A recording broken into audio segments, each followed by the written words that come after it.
Pengakuan Kadiskes soal dokter kandungan viral tak bisa lagi praktik di Garut. Kepala Dinas Kesehatan Kabupaten Garut, Lely Uliani, ungkap fakta terkait dugaan asusila yang melibatkan dokter kandungan.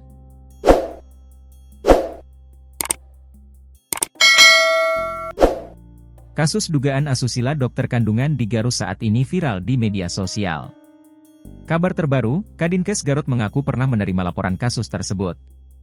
Kalau tidak salah, itu sekitar 1 tahun yang lalu ketika yang bersangkutan sedang praktik di Garut, kata Lely, Selasa, 15 April 2025, seusai menghadiri pelantikan CPNS dan PPPK di alun-alun Garut.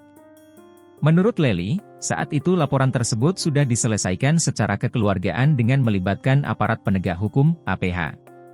Selain itu, dokter yang bersangkutan pun sejak akhir tahun 2024 sudah tidak lagi melakukan praktik di Garut.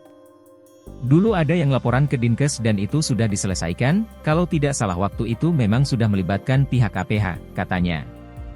Lely memastikan, dokter tersebut bukan ASN, meski sebelumnya pernah juga berpraktik di rumah sakit milik pemerintah, swasta, serta klinik swasta. Namun, saat ini nama dokter tersebut sudah tidak ada lagi di Sistem Informasi Sumber Daya Kesehatan Dinas Kesehatan Kabupaten Garut.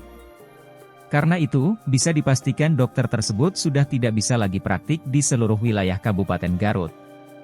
Terkait adanya pengakuan korban yang saat ini menjadi pemberitaan media, menurut Lely, pihaknya belum bisa memastikan apakah korban yang sama dengan yang pernah ditangani pihaknya pada 2024. Saya harus lihat lagi datanya ya, memang waktu itu, 2024, sempat ada laporan dan sempat diselesaikan, katanya.